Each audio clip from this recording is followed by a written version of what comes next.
KTLA Morning News, Early Edition. Good morning, I'm Renee Sams, and here's the latest at 6. The battle for Anna Nicole Smith's body is now a race against the clock. The judge in the case says he'll issue a decision tomorrow. Now, in testimony yesterday, Smith's mother implied that Howard K. Stern was responsible for Anna Nicole's death and the death of Smith's son.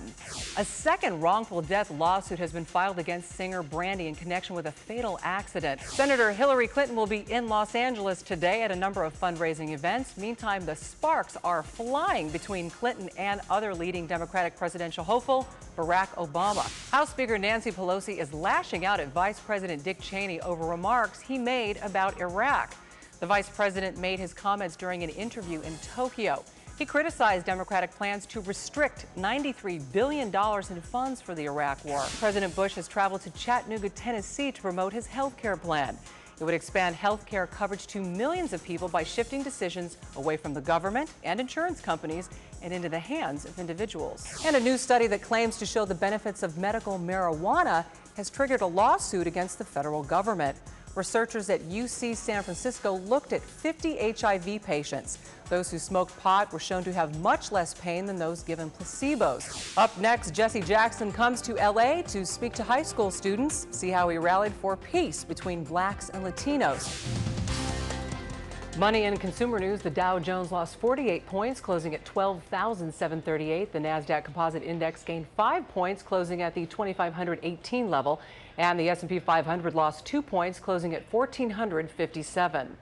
A new economic report for Los Angeles County says jobs in the entertainment industry should increase this year, but then take a hit next year. Now, that's because several union contracts are due to expire between now and then. The Los Angeles County Economic Development Corporation says LA County alone could lose 2,400 jobs in '08.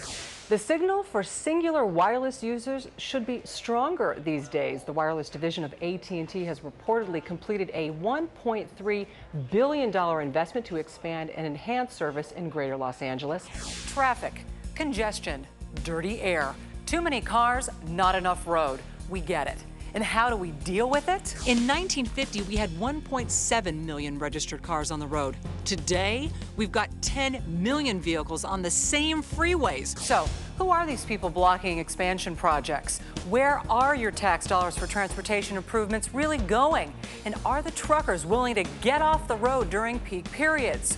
So who's to blame? Where's the transportation money really going? And can we count on our officials to figure it out? So what are we going to do about it? Well, I'm going to show you the short-term and long-term plans that are currently being proposed and ways you can take this matter into your own hands. Wouldn't it be great to turn this into this? Are you willing to pay a toll for more freeways? New York pays an average toll of $3.77. Chicago pays 75 cents off-peak and $1.50 for peak. LA currently gets a free ride. I've got more in-depth information about traffic solutions and what you can do at ktla.com/traffic meltdown. Next Thursday night, I'll have the top 5 solutions you've emailed in. We hear you. I'm Renee Sams, KTLA News. When that 911 call came in today, the first thing they did was lock down 2 local area schools. Caught on tape, but still on the loose today. Now, I'm going to show you just exactly what this guy does. A criminal is a criminal, whether he has on blue jeans or blue uniform.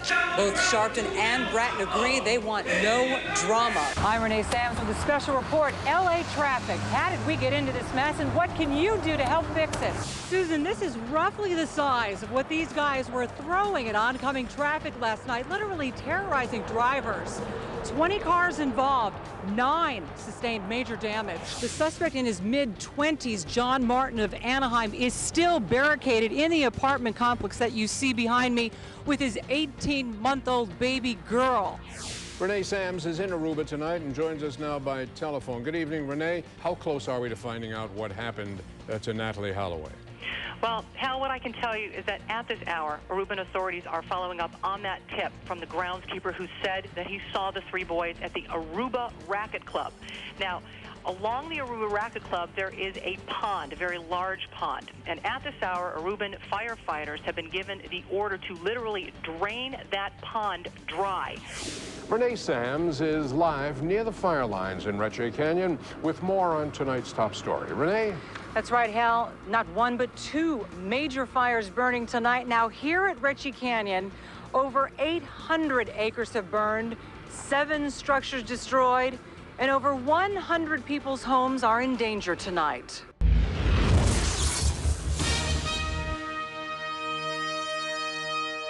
Good morning, Greg. Renee Sams here out at Elevator Games, where teams compete to send their inventions up a 200-foot tether or belt on this crane. We've got teams from the U.S., Canada, Europe, all competing in 2 competitions. Tell me a little bit about how you guys plan to get that thing 200 feet in the air. Okay, so we use lights from the ground and they hit solar cells, creating electricity. We use that electricity to go up the ribbon into the sky, and then once we turn the lights off, the climber will come down. This girl right here is my hero because she is the only female captain of these elevator games. Julie, tell me what it is like to run a ship. It's great. It could be a bit intimidating sometimes, but I think at the end we all love space and everything is good. With over 700 partners in more than 70 countries, the World Resources Institute is an environmental think tank that goes beyond research to improve people's lives and protect Earth. But why are some of the most powerful corporations, world leaders, and environmental agencies coming together through the efforts of the WRI? This place in front of Brentano's bookstore has been a zoo since about 4 o'clock this afternoon. Yet 2,500 people lined the streets since 11 o'clock last night to get 10 seconds one-on-one with Bill Clinton. Our DVD Weekend Scoop takes you on the set with all your favorite X-Men. You get to see what really goes on. Shh, Renee, it's a secret. Or you can design your own virtual living movie set like 2 LA filmmakers did, just outside their home theater. We're taking you deep inside the big story making headlines today. Like many music industry superstars, Michael too has crossed over and is starring as Agent MJ in a comedy titled Miss Castaway. I'm Renee Sams.